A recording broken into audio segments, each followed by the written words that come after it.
तो कैसे हैं आप लोग? आई होप अच्छे ही होंगे। जैसे कि अगर आप लोगों ने फर्स्ट ईयर अच्छे से कंप्लीट कर लिया है, पास हो गया, तो कॉन्ग्रेचुलेशन।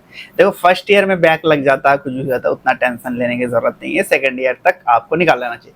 लेकिन सेकंड ईयर में अगर आप बैक लगाते हैं तब आपका प्रॉब्लम होता है। आज अगर आप कंप्लीट कर चुके हैं फर्स्ट ईयर, तो हम लोग सेकंड ईयर में एक सब्जेक्ट आता है कम्युनिटी फार्मेसी एंड मैनेजमेंट।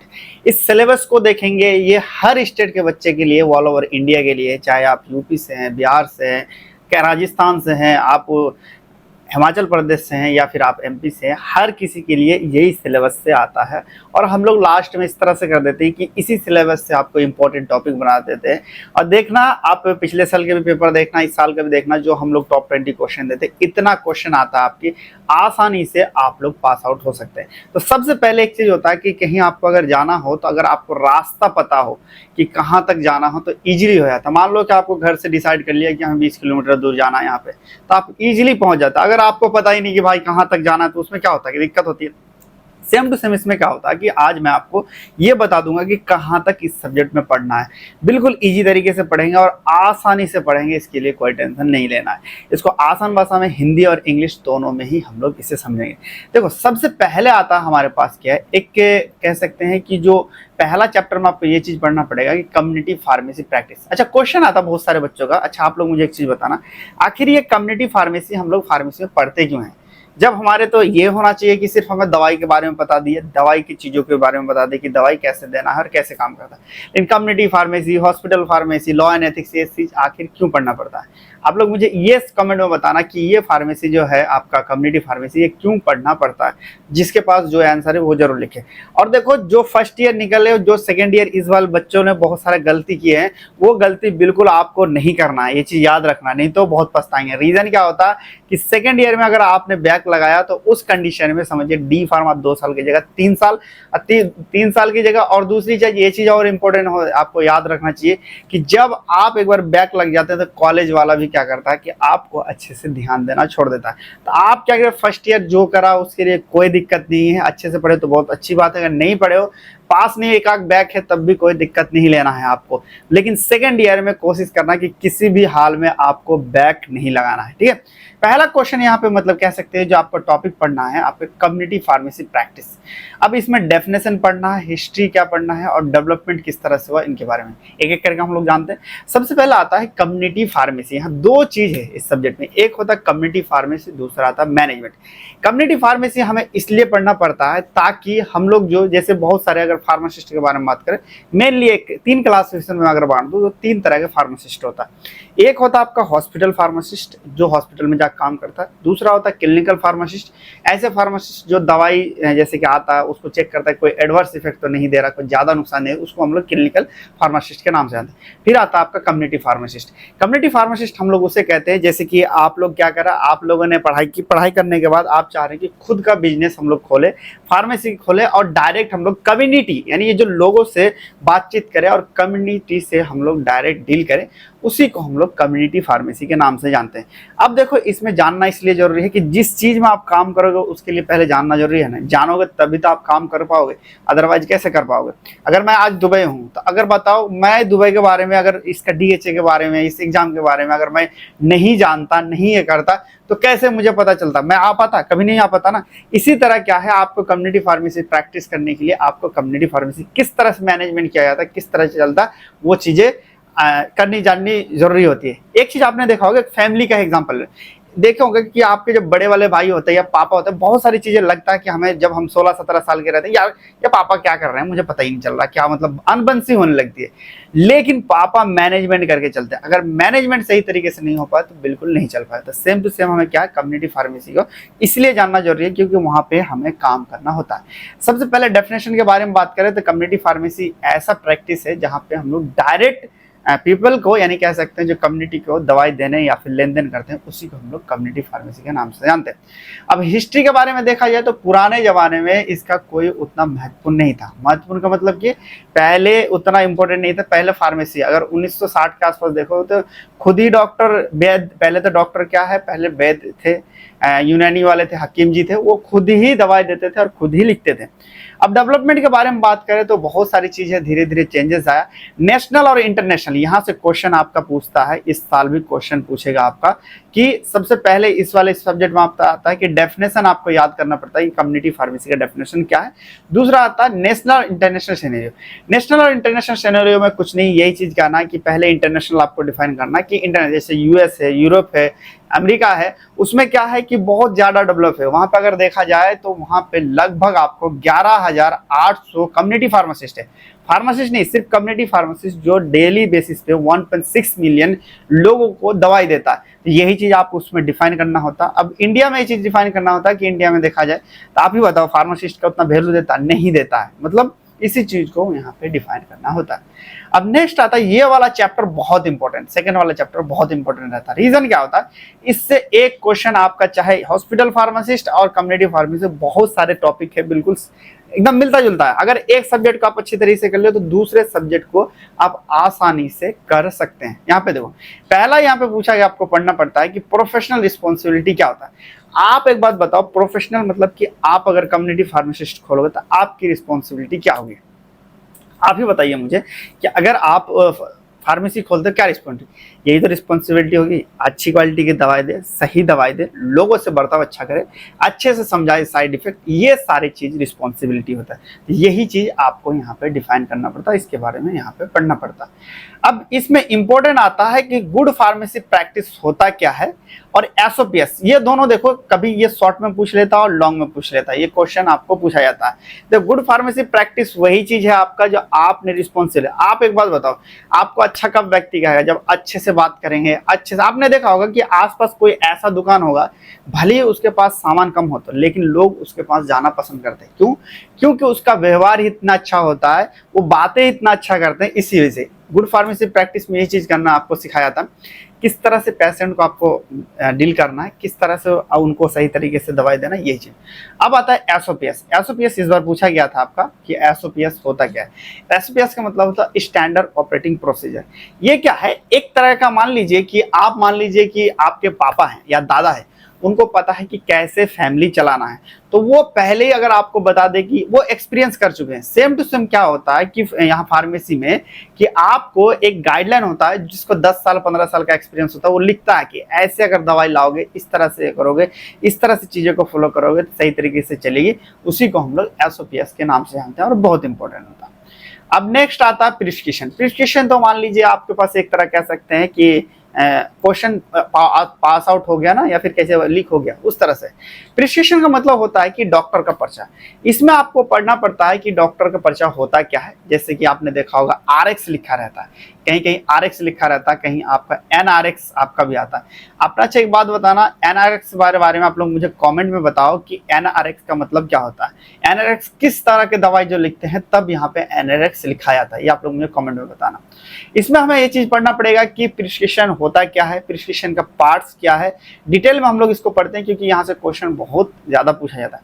इसको हैंडलिंग किस तरह से करते हैं, और हम लोग नेक्स्ट आता है पिक्टोग्राम। पिक्टोग्राम ये होता है कि आपने देखा होगा कि एक डायग्राम सा बना रहता है, बच्चे का डायग्राम, इसके डायग्राम देखा है नहीं देखा आपने, देखा होगा कभी ना कभी मेडिसिन में, वो चीजों को हम लोग पिक्टोग्राम से नाम से जानते हैं। वो भी एक तरह का इंस्ट्रक्शन होता है। फिर हमारे पास यहाँ पे इंपॉर्टेंट ये चीज पढ़ना पड़ेगा, हम लोग पढ़ेंगे कि डिस्पेंसिंग प्रोसेस क्या होता है। डिस्पेंसिंग प्रोसेस मेनली 6 स्टेप में होता है, उनके बारे में हम लोग पढ़ेंगे। पहले क्या होता है, रिसीविंग होता है, फिर चेकिंग एंड वैलिडेट होता है, उसके बाद हम लोग क्या वेटिंग करते हैं, फिर उसको कलेक्शन करते हैं, उसके बाद फिर हम लोग बिलिंग करते हैं, उसके बाद फाइनली हम लोग उसे देते हैं। तो डिस्पेंसिंग प्रोसेस के बारे में हम लोग पढ़ेंगे। इसमें भी देखिए गुड डिस्पेंसिंग प्रैक्टिस, अगर यहाँ पे देखो गुड फार्मेसी प्रैक्टिस याद है तो सेम टू सेम यहाँ पे चीजों को थोड़ा सा चेंज करके लिख सकते हो। यानी इसका मतलब ये सब्जेक्ट ऐसा है कि एक दूसरे यूनिट से हर चीज यहाँ पे रिलेट है। देखो पहले चीज समझा दो, पहले हमें चैप्टर में क्या कम्युनिटी फार्मेसी पढ़ना, कम्युनिटी फार्मेसी है क्या, इसके बारे में पढ़ना पड़ा। दूसरा चैप्टर में हमें ये चीज पढ़ना पड़ता है कि अच्छा कम्युनिटी फार्मेसी में रिस्पॉन्सिबिलिटी क्या है। तीसरा ये चीज करता है, अच्छा रिस्पॉन्सिबिलिटी हमें पता चली है तो अब करना कैसे है, वो चीज हमें तीसरा चैप्टर में पढ़ना पड़ता है। देखो कभी कभी ऐसा होता है कि डिस्पेंसिंग में एरर आ जाता है, यानी आप जो दवाई देते हो, अच्छा आपके पास, आप इमेजिन करके देखो कि आप एक कम्युनिटी फार्मासिस्ट हो, आप किस तरह से गलती कर सकते हो। सबसे पहला आता है कि डॉक्टर ऐसे से लिखता, मतलब डॉक्टर का राइटिंग अच्छी तरह से समझना है।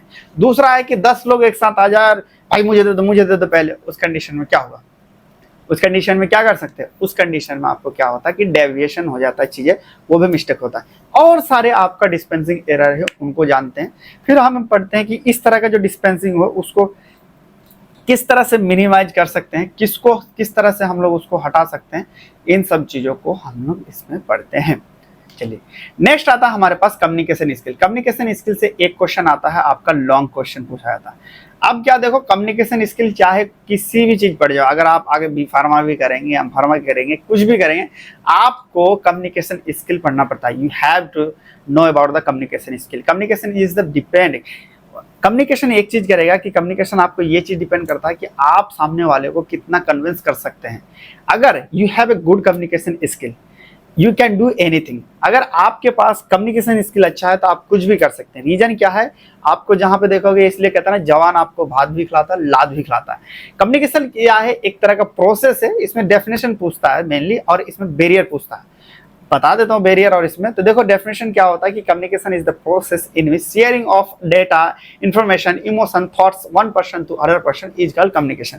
कम्युनिकेशन क्या है, एक तरह का प्रोसेस है जिसमें हम लोग एक पर्सन से दूसरे पर्सन तक अपना आइडिया, थॉट्स और चीजों को हम लोग शेयर कर दें, उसी को हम लोग कम्युनिकेशन स्किल के नाम से जानते हैं। इसमें हमें पढ़ना पड़ता है कि इसका डेफिनेशन, देखो डेफिनेशन जरूर मायने रखता है, क्योंकि कुछ भी पूछे सबसे पहले आपको डेफिनेशन याद है। इसमें हम लोग इतना इजी से आपको आगे याद करवाते हैं कि एक तरह कह सकते हैं फ्लो चार्ट देते हैं किस तरह से करना। फिर आता है हमारे पास टाइप्स ऑफ कम्युनिकेशन। कम्युनिकेशन हम लोग किस तरह से करते हैं, मेनली देखो 3 तरह का आपको इसमें पढ़ना पड़ता है कि verbal communication, non verbal communication और रिटन कम्युनिकेशन। विजुअल कम्युनिकेशन होता है, बहुत सारे कम्युनिकेशन होता है, लेकिन 3 यहाँ पे पढ़ना होता है। वर्बल कम्युनिकेशन जैसे कि आपसे हम लोग बात करके चीजें कर रहे हैं, उसको हम लोग वर्बल कम्युनिकेशन। नॉन वर्बल क्या होता है कि आप इशारा कर रहे हैं, कभी कभी किया हो ना, हाँ, जिस एज में हो इशारा तो जरूर किया हो, समझ रहा हूं मैं, कितने बच्चों ने करा होगा कमेंट में बताना कि इशारा। अब कभी किसी किसी का ऐसा होता है कि नॉन वर्बल से स्टार्ट होता है, मतलब कि इशारा में स्टार्ट होता है। वो वाले आपने शायरी सुना होगा कि इसके आंखों आंखों में होता है, दिल को तड़पना पड़ता है, जब वो छोड़ के जाती है तो पूरा दिमाग को भरना पड़ता है। ये सुना होगा।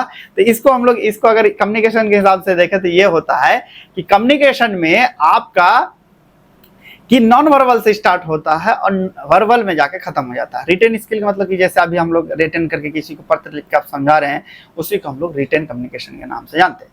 अब इसमें हमारे पास पढ़ना पड़ेगा इंटरेक्शन क्या होता है, कि प्रोफेशनल किस तरह से हम लोग पेशेंट का इंटरेक्शन करें या बात करें। देखे होंगे जब डॉक्टर के पास जाते हैं, कभी गुस्सा के बोलता है, बहुत कम रेयर केस में कोई डॉक्टर, लेकिन पेशेंट उसके पास जाके बिल्कुल खुश हो जाता है, क्योंकि वो इतने प्यार से बोलते हैं। उसी कम्युनिकेशन स्किल्स का ही देन है कि वो प्यार से बोलते हैं, उसको पता होता है कैसे डील करना है।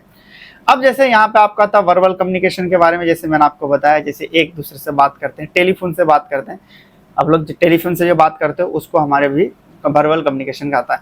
और रिटन कम्युनिकेशन जैसे कि हम लोग लिख के बताते हैं आपको, रिटन कम्युनिकेशन। बॉडी लैंग्वेज ये नॉन वर्बल कम्युनिकेशन का आता है, जैसे कि आंखों में इशारा करे, जैसे दोस्त में अच्छा समझ रहे हो ना, मतलब वो इशारा में बात हो तो उसे हम लोग body language, non verbal communication आता है। अब एक बात होता है, बॉडी लैंग्वेज भी बहुत, मैं अगर तुम्हें ऐसे पढ़ा दिस इज अ कॉल, उल्टा क्या होगा, तो आपको मास्टर ही ऐसा है तो टीचर क्या, मतलब बच्चा क्या पढ़े, एनर्जेटिक होना चाहिए।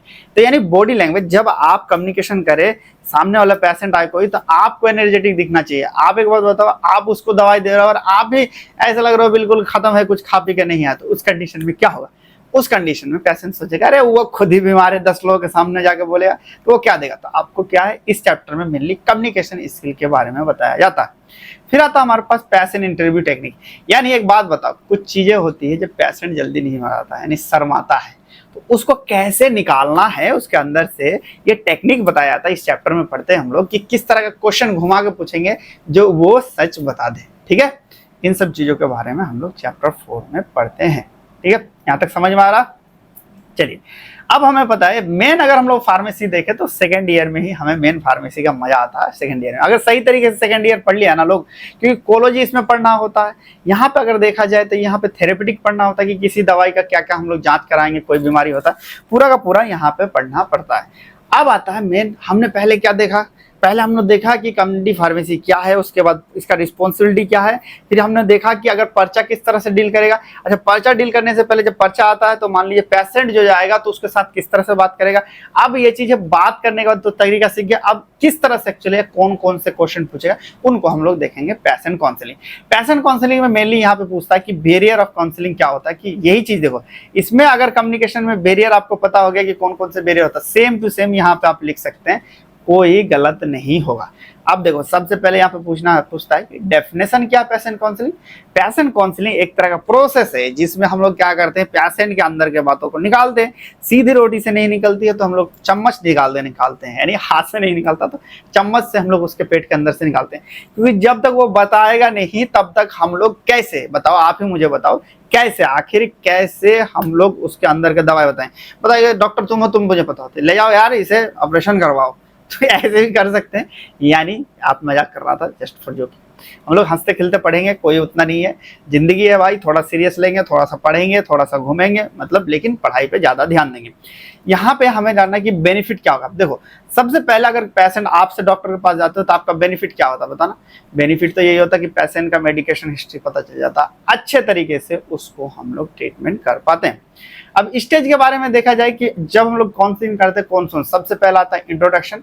इंट्रोडक्शन में हम लोग उसके बारे में पूछते हैं, थोड़ा सा देखो, कोई चीजों को ट्रस्ट होगा तभी तो चीजों को बताएगा, तो पहले हम लोग ट्रस्ट जमाते हैं। फिर काउंसलिंग कंटेंट, मतलब काउंसलिंग में हम लोग क्या क्या पूछेंगे, हमें पहले जब उसको इंट्रोडक्शन देते हैं उसका रिपोर्ट, आपने देखा होगा डॉक्टर के पास जब जाते हैं तो आखिर आपका एज क्यों पूछता है, आपको सिगरेट पीते हो क्यों पूछता है, कोई बीमारी है पहले से रिपोर्ट क्यों पूरा ना पूछता है, ताकि उसका आइडिया हो जाए कि किस तरह का क्वेश्चन इसे करना चाहिए। क्लियर। यहाँ पे आता है काउंसलिंग प्रोसेस, मतलब क्या क्या काउंसलिंग प्रोसेस करेंगे। लास्ट में हम लोग क्लोजिंग सेशन, यानी किस तरह से हम लोग इसे बंद करेंगे, इन सब चीजों के बारे में हम लोग जानते हैं। अब आता है बैरियर टू इफेक्टिव काउंसलिंग, मतलब किस तरह से, मतलब कि आप लोग बताइए कि क्या क्या ऐसा चीज होता है जो बैरियर। आप एक बात बताओ, आपको मान लो खुजली हो गया और 10 लोग बैठा है और मेडिकल स्टोर पर आप चले जाता, क्या आप बोल पाओगे? सही बताओ मुझे, कमेंट में बताना। कोई ऐसा व्यक्ति है, मान लो आपको खुजली हो गया और मेडिकल स्टोर में चले गए, आपसे अगर पूछे, आप 10 लोग वहां पे पहले से खड़ा, क्या आप बोल पाओगे?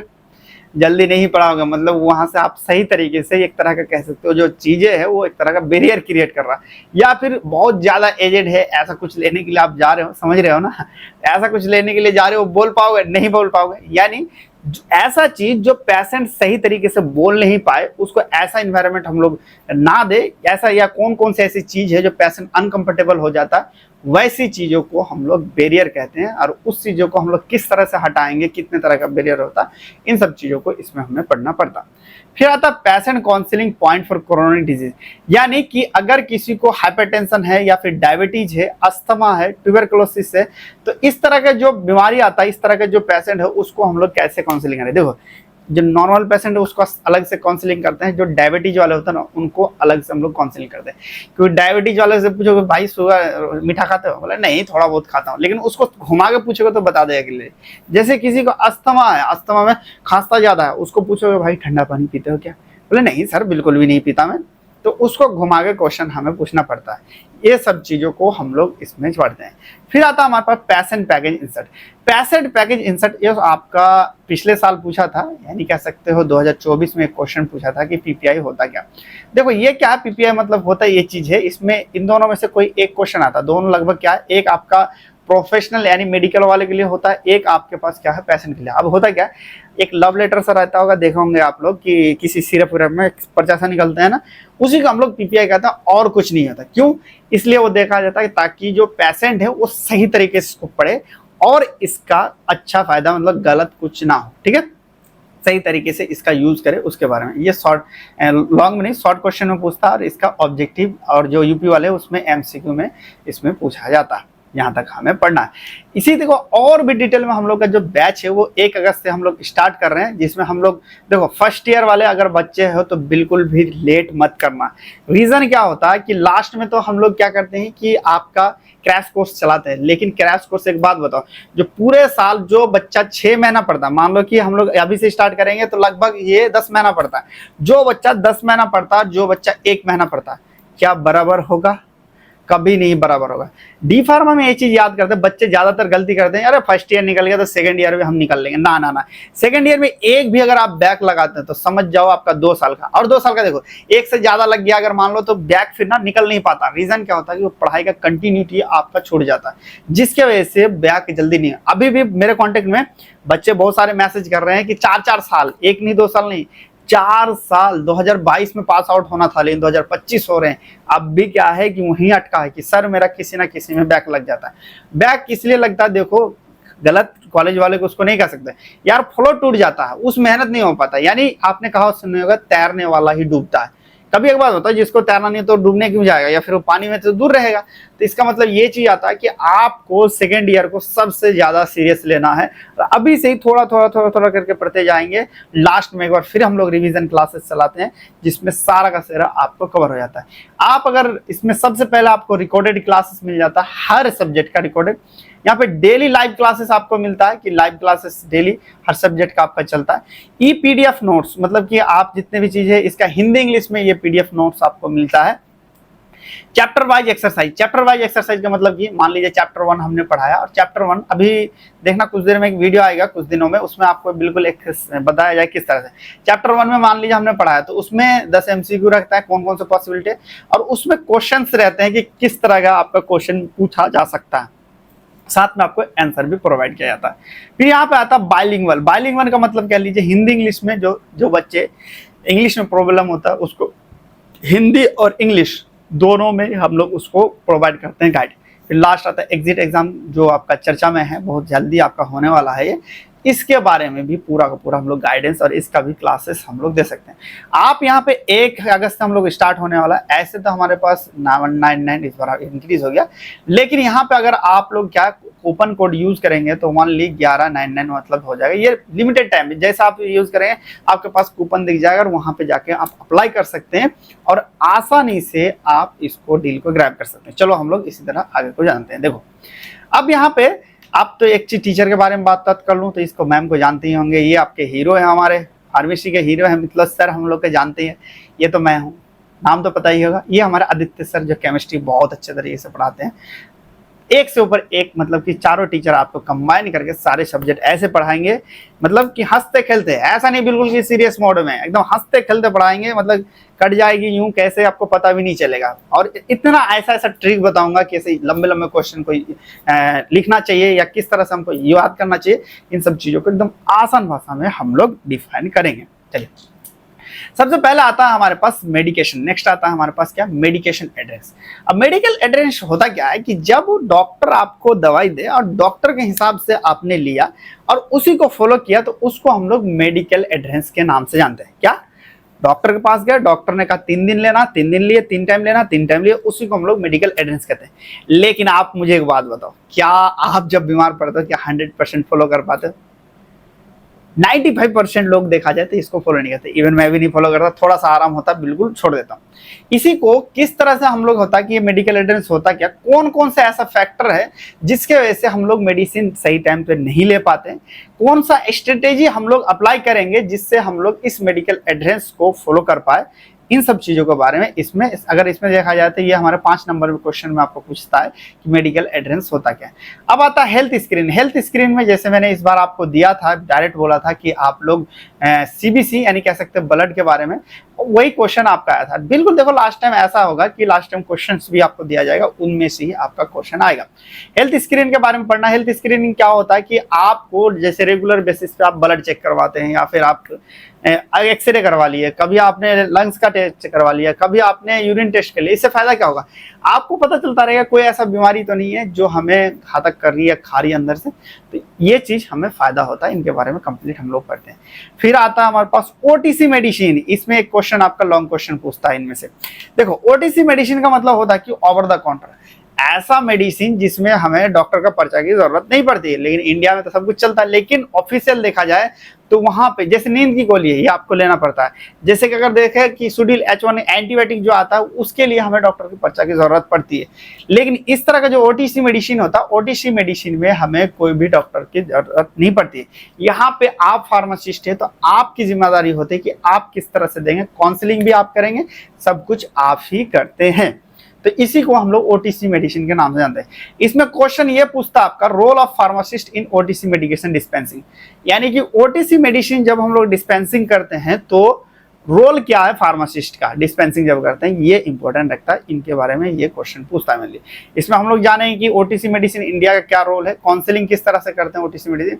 देखो, एक अगर मान लो बुजुर्ग आदमी और कहा कि बेटा मेरा पेट में दर्द कर रहा है, तो बिना काउंसलिंग करे तुम गोली दे दोगे दर्द करना ही, ऐसा भी तो हो सकता है कि उसको पेट गैस में हो, तो उनसे पूछना है, काउंसलिंग करना है, ऐसे किस तरह से देंगे, इन सब चीजों के बारे में हम लोग ओटीसी मेडिसिन के बारे में जानते हैं। फिर हम लोग देखते हैं सेल्फ मेडिकेशन। देखें गूगल बाबा आजकल कुछ भी हो रहा है, सबसे पहले अरे भाई गूगल पे सर्च मारते हैं, वही बर्बाद करता है बॉडी में। तो वो क्या होता है सेल्फ मेडिकेशन, उसका साइड इफेक्ट क्या, इनके बारे में पढ़ते हैं। रोल ऑफ फार्मासिस्ट, मतलब कि जो सेल्फ मेडिकेशन के लिए फार्मासिस्ट का क्या रोल है, इनके बारे में हम लोग जानते हैं। रिस्पॉन्डिंग सिम्टम्स, अगर मान लीजिए कुछ, जैसे कि मान लो कि आपको कि पेन हो गया, डायरिया हो गया, कॉन्स्टिपेशन हो गया, वोमिटिंग हो रहा, फीवर हो रहा, इन सब चीजों को, या फिर ओरल माउथ अल्सर हो गया, तो इनके लिए सिम्टम्स कौन कौन से आता है, इसको कैसे ट्रीटमेंट कर सकते हैं, जैसे घरेलू उपाय का यूज करके, इन सब चीजों के बारे में हमें चैप्टर 9 में कंप्लीट पढ़ना पड़ेगा। यानी 8 है, ये तो 9 बन गया, कोई बात नहीं, 8 में हमें पढ़ना पड़ेगा, ठीक है। अब लास्ट आता है हमारे पास कम्युनिटी मैनेजमेंट, इसमें भी लॉन्ग क्वेश्चन पूछता है। अब हमारे पास, अब तक तो हमने पढ़ लिया कि किस तरह से चीजें करना है, कौन कौन से बीमारी है, बताओ। इतने सारी चीज अगर आपके पास नॉलेज हो कि किस तरह से बिहेवियर करना है, किस तरह से दवाई देना, ओटीसी मेडिसिन कौन सा है, पेशेंट के साथ कम्युनिकेशन अच्छा रखना, क्या आप एक अच्छा फार्मासिस्ट नहीं बनेंगे? बनेंगे या नहीं बनेंगे, बताइए मुझे। क्या मैं सच बोल रहा हूँ? बिल्कुल बनेंगे, अगर आप सही से पढ़ेंगे तो। इसमें अब आ गया तो लास्ट में हमें पढ़ाया जाता है कि आप कम्युनिटी जब सब कुछ पता हो गया तो आपका दुकान कैसा होना चाहिए, यानी कि लीगल रिक्वायरमेंट क्या होना चाहिए कि आपका फार्मेसी कितना स्क्वायर फीट होना चाहिए। साइट ऑफ सिलेक्शन, एक बात बताओ आप, साइट ऑफ सिलेक्शन मतलब ऐसा सिलेक्शन करो कि जहाँ पे चले। आप एक बात बताओ, खेत में ले आके फार्मेसिस्ट का दुकान खोल दे तो क्या वहाँ जानवरों को गोली दिलाओगे? आपको ऐसे जगह पे फार्मेसी खोलना है, डॉक्टर जहाँ डॉक्टर आसपास हो या फिर भीड़ भाड़ इलाका हो। फिर हमारे पास फार्मेसी डिजाइन किस तरह से करना है और इसका इंटीरियर डिजाइन, वेंडर सिलेक्शन किस तरह से करना है, कहाँ से हम लोग दवाई लाएंगे, इन्वेंट्री कंट्रोल मेथड क्या है। इन्वेंट्री कंट्रोल मेथड यही आपका हॉस्पिटल फार्मेसी पूछता है डिटेल में, यही क्वेश्चन आपको सेम टू सेम, यहाँ अगर पढ़ लेंगे तो वहाँ भी काम आएगा, वहाँ पढ़ लेंगे तो यहाँ भी काम आएगा। फिर फाइनेंशियल किस तरह से हम लोग मैनेजमेंट करते हैं, जैसे कि सॉफ्टवेयर्स का यूज, डे बुक होता है, कैश बुक होता है, क्या होता है, इनके बारे में। फिर आता है हमारे पास ये सॉफ्टवेयर्स पूछता है। देखो इनमें से एक सॉफ्टवेयर इंपॉर्टेंट है कि सॉफ्टवेयर, जैसे कि आप लोगों को पता है मार्ग यूज करते हैं, आप लोगों को पता होगा कि मार्ग यूज करते हुए किस तरह से करता है। फिर CRM, जिसको हम लोग कस्टमर रिलेशनशिप मैनेजमेंट की सही तरीके से बात करना है, उसके साथ फॉलोअप लेना है, ऑडिट करना है फार्मेसी। एसओपीएस फार्मेसी का क्या होता है, मैनेजमेंट का एसओपीएस, जैसे स्टार्टिंग में मैंने आपको बताया था वही चीज कि अब फार्मेसी का कैसा ढांचा है, एक रिटेन स्किल में रहता है, उसके बारे में हम लोग पढ़ते हैं। लास्ट में आता है हम लोग डिजिटल हेल्थ जो पढ़ते हैं, और एम हेल्थ या फिर ऑनलाइन जो फार्मेसी है, इनके बारे में हम लोग कंप्लीट डिटेल में पढ़ते हैं। तो आप लोग देर ना करें, इसको हमारे साथ जुड़ सकते हैं। अभी तक हमारे ऐप को डाउनलोड नहीं किया तो इसे डाउनलोड करके इसके बाद फिर आप यहाँ पे जाके आप ज्वाइन कर सकते हैं, जो 1 अगस्त से हम लोग आपके साथ जुड़ेंगे। देखो सबसे इंपॉर्टेंट ये चीज़ है, जो लिमिटेड टाइम तक ऑफर है, अगर आप ऑफर गवा देंगे तो आपको पैसे ज़्यादा देना पड़ेगा। तो इसके लिए आप क्या करें, इसके लिए आप जो है जल्द से जल्द हमारे साथ जुड़ सकते हैं। देखो जुड़ो, या फिर सिंपल सी बात है, आप लोग को 100 बात का एक बात मैं कहता हूँ, सेकेंड ईयर में किसी भी हाल में आपको एक चीज नहीं करना है। वो क्या करना है, वो आप जो है बैक नहीं लगवाना है। और एक चीज और कर सकते हैं, हमारे चैनल को सब्सक्राइब कर सकते हैं, जिससे आपको इस तरह का नोटिफिकेशन यानी अपडेट चीजें मिलते रहे। तब तक के लिए दोस्तों बाय बाय, टेक केयर, मिलेंगे फिर हम लोग नेक्स्ट वीडियो में।